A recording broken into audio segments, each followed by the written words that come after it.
Hello children. Today we are going to start new chapter 11 respiration. देखिए what is respiration? Generally we know respiration is inhaling of oxygen and exhaling of CO2. Actually this is breathing process. Inhale oxygen and exhale CO2. Respiration is a vital process of energy yielding process in which high energy rich compounds like carbohydrate, proteins, and lipids are oxidized. They break down into simpler substance and release energy.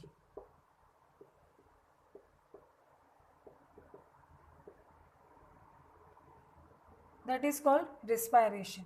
यानी ये जो complex substance हैं वो किस में break हुए हैं, यहाँ पर सिंपलर सब्सटेंस में हो गए हैं. तो हम कह सकते हैं कि जो रिस्पायरेशन है वो कैसा प्रोसेस है, कैटाबॉलिक प्रोसेस है. हाई एनर्जी रिलीज हुई है तो वो हाई एनर्जी यील्डिंग प्रोसेस है. एंड इसमें जो भी फूड है, जैसे यहाँ पर अभी हमने कार्बोहाइड्रेट लिया है, अगर कार्बोहाइड्रेट ही सिर्फ रिस्पायरेटरी सबस्ट्रेट नहीं हो सकता, जिसका ऑक्सीडेशन होता है उस सबस्ट्रेट को हम कहेंगे रेस्पायरेटरी सबस्ट्रेट. यानी ये सबस्ट्रेट रेस्पायरेशन में पार्टिसिपेट कर रहा है तो इसे हम कहेंगे रेस्पायरेटरी सबस्ट्रेट. रेस्पायरेटरी सबस्ट्रेट क्या क्या हो सकता है? कार्बोहाइड्रेट, प्रोटीन, अगर कार्बोहाइड्रेट नहीं है तो प्रोटीन एंड लिपिड. क्लियर? तो यहाँ पर ये कैटाबॉलिक प्रोसेस है रिस्पायरेशन, क्योंकि इसमें कॉम्प्लेक्स सब्सटेंस किस में ब्रेक हो गया है? सिंपल सब्सटेंस में. High energy yielding, high energy इसमें 686 किलो कैलोरी एनर्जी रिलीज हुई है. एंड ऑक्सीडेटिव प्रोसेस, क्योंकि इसमें फूड का क्या हुआ है? ऑक्सीडेशन हुआ है. तो that is respiration. Only inhaling O2 and exhaling CO2 is not respiration, that is breathing process. Respiration actually is a oxidation of complex substance into simpler one. Clear? अब यहाँ पर हम देखेंगे कि जो रेस्पायरेशन है क्या सब में जितने भी लिविंग बींग्स हैं उनमें सेम होता है? नहीं. अभी हम देखेंगे कि जो लोअर हम कहेंगे कि प्लांट्स, फंजाई हैं, बैक्टीरिया हैं, उनमें किस तरह से रिस्पायरेशन होता है. यहाँ पर रिस्पायरेशन को हम इक्वेशन में देख रहे हैं, बट जितना ये सिंपल इक्वेशन दिख रहा है उतना ये नहीं है. ये बहुत ही कॉम्प्लिकेटेड प्रोसेस होता है. सपोज जैसे ग्लूकोज है. अब ग्लूकोज यहाँ पर ब्रेक होता है पहले पायरुविक एसिड में. जब ग्लूकोज का ब्रेकडाउन होता है पायरुविक एसिड में, that process is called glycolysis.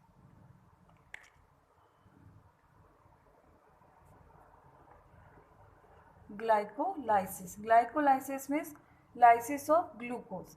यहाँ पे ग्लूकोज जो है वो 6 कार्बन मॉलिक्यूल है, ये 1 मॉलिक्यूल है, और ये पायरुविक एसिड है, ये 3 कार्बन है. तो इसके कितने मॉलिक्यूल्स बने? 2 मॉलिक्यूल. तो ये जो प्रोसेस है, ये जो फर्स्ट स्टेप है, ये जो प्लांट्स, बैक्टीरिया, फंगस, उनमें सब में कॉमन स्टेप है. ये कॉमन स्टेप है फॉर ऑल लिविंग बीइंग. अब यहाँ से पायरुविक एसिड जो है उसका क्या फेट होगा? क्या फेट हो सकता है? देखिए यह जो ग्लाइकोलाइसिस है ये इंडिपेंडेंट ऑफ ऑक्सीजन है. यहाँ पे ऑक्सीजन कोई रिक्वायर नहीं हुई है, तो हम कहेंगे कि ये कॉमन स्टेप हो गया. अब यहाँ देखिए ये 2 स्टेप्स में इसका पायरुविक एसिड, अगर इसे ऑक्सीजन मिलता है इन प्रेजेंट ऑफ ऑक्सीजन, तो इसका कंप्लीट ऑक्सीडेशन होगा. That is called aerobic respiration. और अगर ऑक्सीजन एब्सेंट है, यहाँ पे ये प्रेजेंट है, ये एब्सेंट है, तो इसे हम कहेंगे एनाएरोबिक रिस्पायरेशन. अगर ऑक्सीजन प्रेजेंट होती है यानी पायरुविक एसिड का कंप्लीट ऑक्सीडेशन होता है, तो वो क्या बनाता है? एसिटाइल कोएंजाइम ए. यानी पायरुविक एसिड का क्या फ्यूचर होगा, क्या फेट होगा?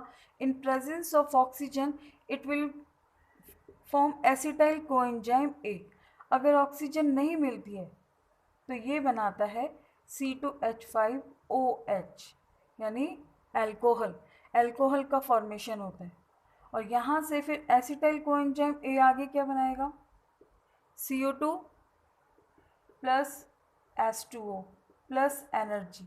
यहाँ पे एनारोबिक रेस्पिरेशन में क्या बनेगा, C2H5OH plus CO2 plus energy. यहाँ पर ये देखिए कि कंप्लीट ऑक्सीडेशन हुआ है in presence of oxygen, complete oxidation, oxygen present है और यहाँ पर ऑक्सीजन एब्सेंट है। तो ये तो कॉमन स्टेप होता है इन बोथ एनारोबिक और एरोबिक में, ये कॉमन स्टेप है ग्लाइकोलाइसिस।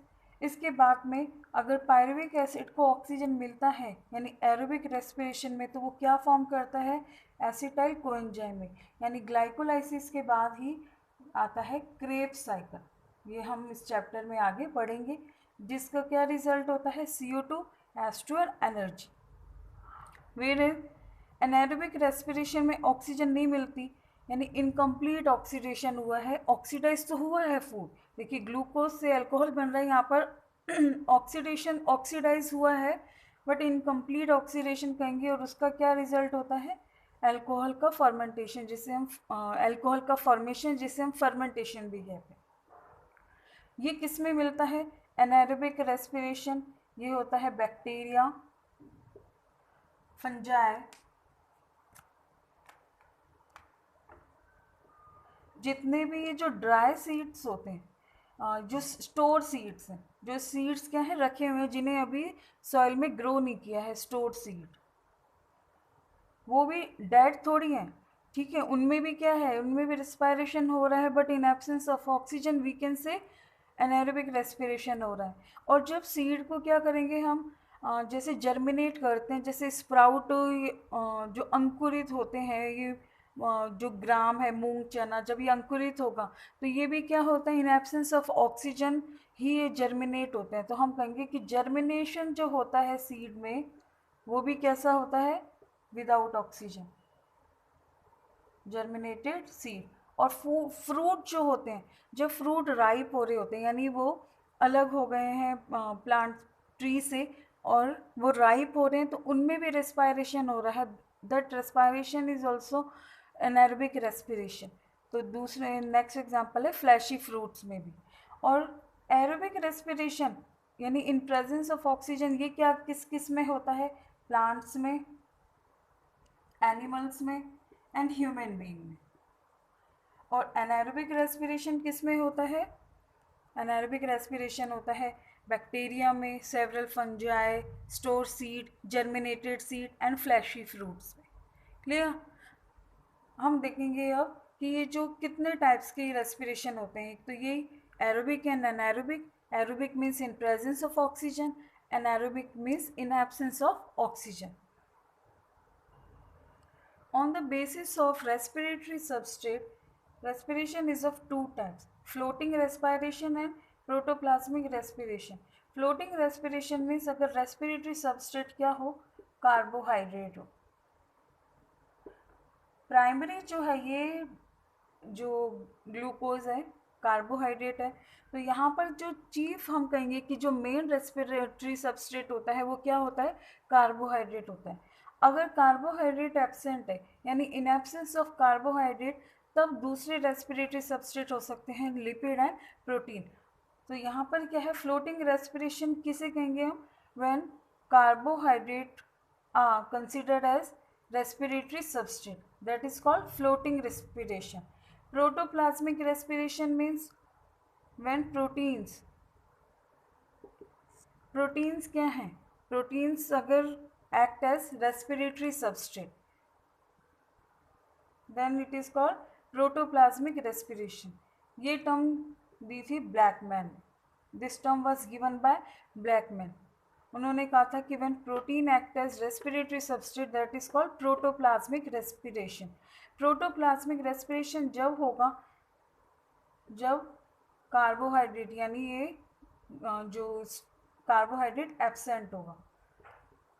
प्रोटोप्लाज्मिक रेस्पिरेशन कब होगा, स्टार्व्ड लीफ, यानी एक ऐसी लीफ जिसने फोटोसिंथेसिस नहीं कर रही है, यानी फूड का प्रोडक्शन नहीं हो रहा है, लेकिन फिर भी वो अभी अलाइव है। यानी स्टार्व लीव्स, ऐसी लीव्स जो जिन्होंने फोटोसिंथेसिस नहीं किया हुआ है, they are becoming dry and wilt, उन लीव्स में क्या होगा, प्रोटोप्लाज्मिक रेस्पिरेशन। Clear student. अब हम देखेंगे आगे प्रोसेस की, ये जो रेस्पायरेशन है, ये जो ग्लाइकोलाइसिस है, उसका आगे जो पायरुविक एसिड बनेगा, इनका प्रोसेस क्या है, और ये साइट कौन सी होती है जहाँ पे रेस्पायरेशन होता है। अगर हम रेस्पायरेशन की, कंप्लीट रेस्पायरेशन की बात करें, तो जो एक सेल होती है, सेल में साइटोप्लाज्म होता है, न्यूक्लियस होता है, अदर ऑर्गेनेल्स होते हैं। तो जो ग्लाइकोलाइसिस प्रोसेस होता है वो तो होता है साइटोप्लाज्म, जो सब में कॉमन होता है, वो कहाँ पर होता है, साइटोप्लाज्म में। लेकिन जब पायरुविक एसिड बनेगा, पायरुविक एसिड आगे जब एसिटाइल कोएंजाइम ए और CO2 इवोल्व करेगा, तो वो प्रोसेस होता है माइटोकॉन्ड्रिया में। और माइटोकॉन्ड्रिया भी किसके अंदर प्रेजेंट होती है, एक सेल के अंदर। तो हम देखेंगे माइटोकॉन्ड्रिया की स्ट्रक्चर क्या है। तो साइट ऑफ रेस्पिरेशन, अगर ये क्वेश्चन आ जाए तो अगर आपसे पूछे कि क्रेब साइकिल कहाँ होता है, then you will answer mitochondria. Glycolysis कहाँ होता है, साइटोप्लाज्म। ये माइटोकॉन्ड्रिया क्या है, एक डबल मेम्ब्रेन स्ट्रक्चर है। डबल मेम्ब्रेन, ये है आउटर मेम्ब्रेन और ये है इनर मेम्ब्रेन। देखिए इनर मेम्ब्रेन स्ट्रेट भी हो सकती थी, लेकिन ये मेम्ब्रेन क्या हो गई, इनवर्टली फोल्ड हो गई है, और ये एक फोल्डिंग यानी एक प्रोजेक्शंस फॉर्म कर रही है inner side, that is called crista. ये है आउटर मेम्ब्रेन, ये है inner membrane, and space between both membrane are called perimitochondrial space. Mitochondrial structure you have studied in 11th class. Here we are recalling this structure. And this is crista. ये जो folding है inner side, that is called crista. और plural हो तो ये Christie. यहाँ पर ये जो इनर जो मेम्ब्रेन है ये इनक्लोज कर रही है इसको, मैट्रिक्स को। मैट्रिक्स के अंदर क्या होगा, मैट्रिक्स में RNA भी होगा, DNA भी होगा, कोएंजाइम, एंजाइम और राइबोसोम, और क्या होंगे 70S ribosome. Ribosome, enzyme, coenzyme, DNA, RNA। अब इम्पोर्टेंट बात क्या है कि ये जो क्रिस्टा होता है इसकी सरफेस पर इस तरह के पार्टिकल प्रेजेंट होते हैं। ये पार्टिकल एंटायर सरफेस पर होते हैं। It is called oxysome. क्या कहते हैं इन्हें, ऑक्सीसोम, क्योंकि oxysome will take part in respiration. जब पायरुविक एसिड बनेगा, pyruvic acid will enter in Kreb cycle through acetyl coenzyme A, तो इसमें किसका रोल होगा, ऑक्सीसोम का। इस ऑक्सीसोम को हम F1 पार्टिकल भी कहते हैं। तो आपको ये स्ट्रक्चर समझना क्यों ज़रूरी था, क्योंकि जो रेस्पायरेशन है एंटायर प्रोसेस है उसको 3 पार्ट्स में डिवाइड किया हुआ है। ठीक है, तो इसके लिए वो माइटोकॉन्ड्रिया की स्ट्रक्चर को समझना ज़रूरी है। अब इससे हम जो माइटोकॉन्ड्रिया है, यहाँ पर जब रेस्पायरेशन प्रोसेस होगा तो किसका फॉर्मेशन होगा, ATP का। और ATP क्या है, एनर्जी होती है, और एनर्जी जिसके पास है तो उसे हम कहते हैं power house. That's why mitochondria is called power house, because ATP formation means, ATP formation किसके ड्यूरेशन हो रहा है, रेस्पायरेशन में, यानी ATP will form in mitochondria, that's why it is called power house of the cell. और एक cell में एक माइटोकॉन्ड्रिया नहीं होते, मोर देन 1 माइटोकॉन्ड्रिया है। ठीक है, तो अब हम देखते हैं आगे कि कितने स्टेप्स में इसे डिवाइड किया हुआ है रेस्पायरेशन को। Respiration is divided into 3 step, glycolysis, Krebs cycle and ETS। अभी हमने पढ़ा कि जो ग्लूकोज है रेस्पिरेटरी सबस्ट्रेट है, उसका लाइसिस हो जाएगा और वो क्या फॉर्म करेगा, pyruvic acid. that is called glycolysis. It is first step of respiration and it is common in all living beings. Second step is Krebs cycle and ETS. It occurs only in plants, animals and human beings. जो glycolysis है उसके बारे में हम detail में पढ़ते हैं कि ग्लाइकोलाइसिस क्या होता है. Glycolysis is lysis of glucose, breakdown of glucose into किसमें, पायरुविक एसिड में. Breakdown of glucose into 2 molecules of pyruvic acid, that is called glycolysis. This path occurs in cytoplasm of cell. It is also known as EMP pathway. EMP क्या है यहाँ पे, EMP, E Emden Meyerhoff and Parnas. These are group of scientists. ये क्या है, scientist एमडन Meyerhof पार्नास, इन्होंने ये discover किया था और इसलिए इस पाथ का नेम दे दिया Embden Meyerhof Parnas. EMP pathway, Embden Meyerhof and Parnas. अब फर्स्ट स्टेप क्या होगा कि जो ग्लूकोज है वो ब्रेक होगा फर्स्ट ग्लूकोज 6 फॉस्फेट में. ग्लूकोज 6 फॉस्फेट में यहाँ से स्टार्ट करते हैं. एक मिनट. देखिए ग्लूकोज का ब्रेकडाउन किस में हुआ है, ग्लूकोज 6 फॉस्फेट. एंजाइम सब एक साथ लिख लेंगे हम, ये कैसे हुआ, किसके प्रेजेंस में हुआ. पहले हम मेन सबस्ट्रेट दे देते हैं, ये यहाँ विजिबल नहीं हो रहा है अभी भी, वेट, यहाँ लिखते हैं ग्लूकोज 6 फॉस्फेट. ये जो ग्लाइकोलाइसिस है ये इसमें 10 बायोकेमिकल रिएक्शंस होंगी. ग्लूकोज से क्या बना, ग्लूकोज 6 फॉस्फेट. देखिए ग्लूकोज 6 फॉस्फेट है तो यहाँ पे क्या चेंज हुआ है, फॉस्फेट अटैच हो रहा है. फॉस्फेट अटैच हो रहा है मीन्स कि एनर्जी देनी पड़ रही है, ATP दी. ठीक है, एक ATP एडिनोसिन ट्राईफॉस्फेट में से एक फॉस्फेट ग्लूकोज से अटैच हो गया तो कितने फॉस्फेट रह गए, 2 फॉस्फेट यानी डाईफॉस्फेट. एडिनोसिन डाईफॉस्फेट रिलीज हो गया और क्या फॉर्म हो गया, ग्लूकोज 6 फॉस्फेट. एंजाइम हम एक साथ लिखेंगे सबके. ग्लूकोज 6 फॉस्फेट से क्या बना, फ्रक्टोज 6 फॉस्फेट. फिर फ्रक्टोज 6 फॉस्फेट से किसका फॉर्मेशन हुआ, fructose 1,6 diphosphate. And fructose 1,6 diphosphate है, ये 2 मॉलिक्यूल्स में ब्रेक होगा. देखिए ग्लूकोज के यहाँ पे कितने मॉलिक्यूल हैं, अभी 1 मॉलिक्यूल था, तो ग्लूकोज 6 फॉस्फेट का भी 1 मॉलिक्यूल है, फ्रक्टोज का भी 1 मॉलिक्यूल है और फ्रक्टोज 1,6 डाईफॉस्फेट का भी 1 मॉलिक्यूल है. ये कितने कार्बन कंपाउंड है, यहाँ तक 6 कार्बन कंपाउंड है. तब फ्रक्टोज 1,6 डाईफॉस्फेट है, एक एंजाइम के प्रेजेंस में 2 में ब्रेक होता है, यानी 3 कार्बन के कंपाउंड में ब्रेक होता है. एक तो है phosphoglyceraldehyde and second is dihydroxy acetone phosphate. Dihydroxy acetone phosphate. ये दोनों 3 कार्बन कंपाउंड है. ये एल्डिहाइड ग्रुप है इसमें और इसमें एसीटोन ग्रुप है. ये दोनों आइसोमर्स भी हैं. अब डाईहाइड्रोक्सी एसीटोन फॉस्फेट जो है उसके कितने मॉलिक्यूल हैं, 1 मॉलिक्यूल, और इसकी भी कितने हैं, 1 मॉलिक्यूल.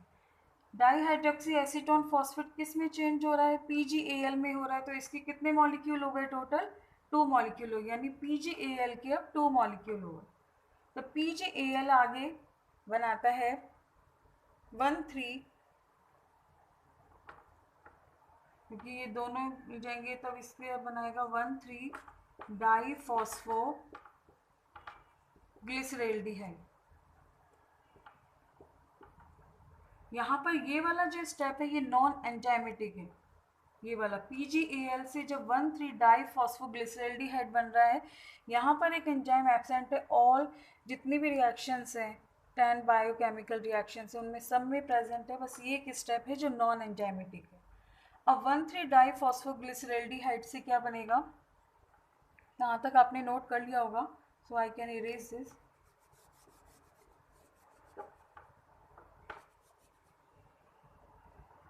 डाइफॉस्फो 1,3-डाइफॉस्फोग्लिसरैल्डिहाइड से बना 3-फॉस्फो। अब इसका क्या होगा, ऑक्सीडेशन हो रहा है, तो 1,3-डाइफॉस्फोग्लिसरिक एसिड। ये क्यों हो रहा है, कैसे बन रहा है, ये भी डिस्कस करेंगे। अभी हम मेन जो सबस्टेट बन रहे हैं उसे लिख रहे हैं। 1,3-डाइफॉस्फोग्लिसरैल्डिहाइड से बना 1,3-डाइफॉस्फोग्लिसरिक एसिड, फिर बना 3-फॉस्फोग्लिसरिक एसिड,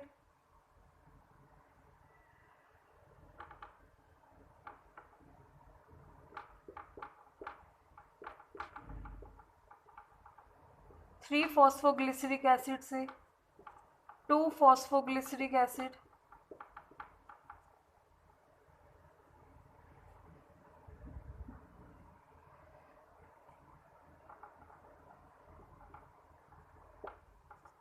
टू फॉस्फोग्लिसरिक एसिड से 2-फॉस्फोफिनॉल,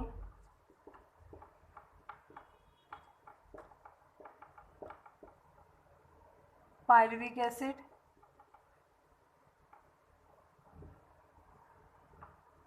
और 2-फॉस्फोफाइनविक एसिड से बना 2-फॉस्फोइनॉल पायरुविक एसिड से बना फाइनली पायरुविक एसिड।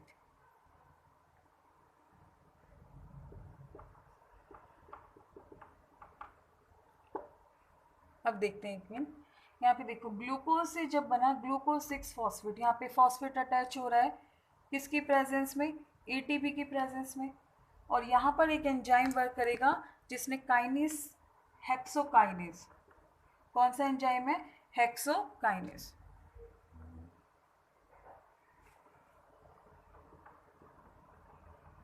हेक्सोकाइनेस। अब ग्लूकोज 6-फॉस्फेट का फॉर्मेशन हुआ, और साथ में यहाँ पर एक इम्पोर्टेंट एलिमेंट रिक्वायर था, दैट इज मैग्नीशियम। कौन सा एलिमेंट है वो, मैग्नीशियम।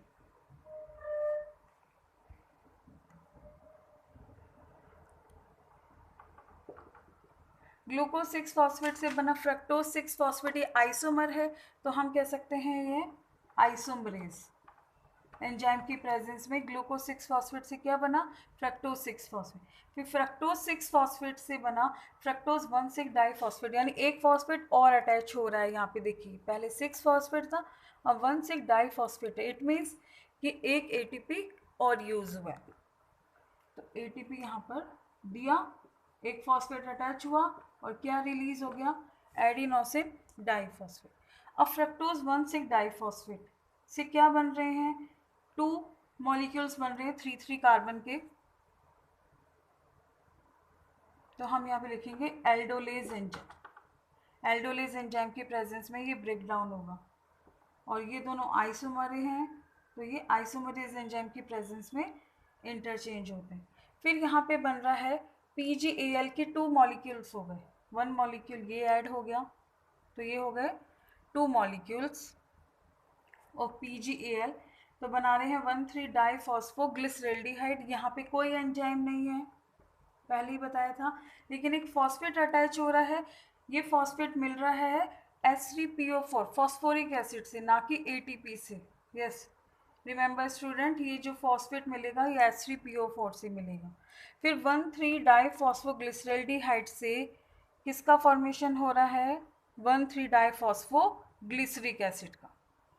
तो 1,3-डाइफॉस्फोग्लिसरिक एसिड, यहाँ पे देखो ग्लिसरैल्डिहाइड था, और यहाँ हो गया ग्लिसरिक एसिड, यानी ये क्या हो गया, डिहाइड्रोजिनेज एंजाइम। जहाँ पे भी डिहाइड्रोजिनेज एंजाइम आएगा वहाँ पे यानी हाइड्रोजन रिमूव हो रहा है, और हाइड्रोजन रिमूव हो रहा है, इट मीन्स उस हाइड्रोजन को गेन कौन करेगा, NAD, और क्या बन जाएगा, NADH2। ठीक है। फिर 1,3-डाइफॉस्फोग्लिसरिक से एसिड से बना 3-फॉस्फोग्लिसरिक एसिड, ये बना ग्लिसरोकाइनेज एंजाइम की प्रेजेंस में, ग्लिसरोकाइनेज।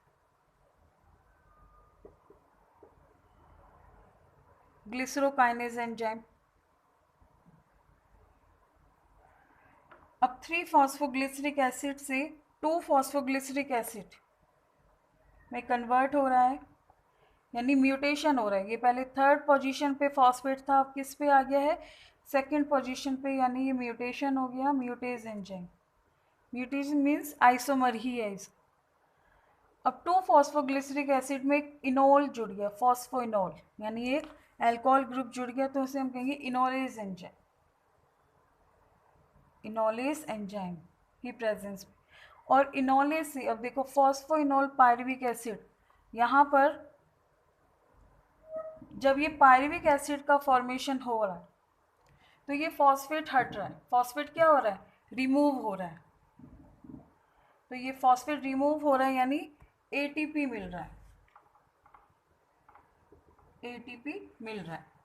ठीक है, तो अब हम क्लियरली एक बार स्टूडेंट कैमरा सेट कर देते हैं एक बार। यहाँ पर देखिए कि इसका 1 मॉलिक्यूल था, 1 मॉलिक्यूल ग्लूकोज यहाँ तक, यहाँ पर हो गए थे 2 मॉलिक्यूल्स, 2 मॉलिक्यूल्स हो गए थे।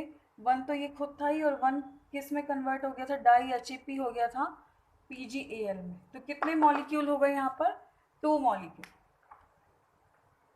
तो ये सब क्या है फिर आगे, 2 मॉलिक्यूल। इसके भी 3 फॉस्फोग्लिसरिक एसिड 2 मॉलिक्यूल। तो जितने मॉलिक्यूल होंगे उतने ही यहाँ पर इनमें ये ATP या फिर NADH2 का रिलीज हो रहा है। जैसे यहाँ पर 1 मॉलिक्यूल था तो कितने ATP यूज हुए। अगर हम ये 10 बायोकेमिकल रिएक्शंस को देखें, देखिए 1 2 3 4 5 6 7 8 9 10, तो 10 बायोकेमिकल रिएक्शंस जो हुई हैं उनमें कितने ATP यूज हुए। एक तो यहाँ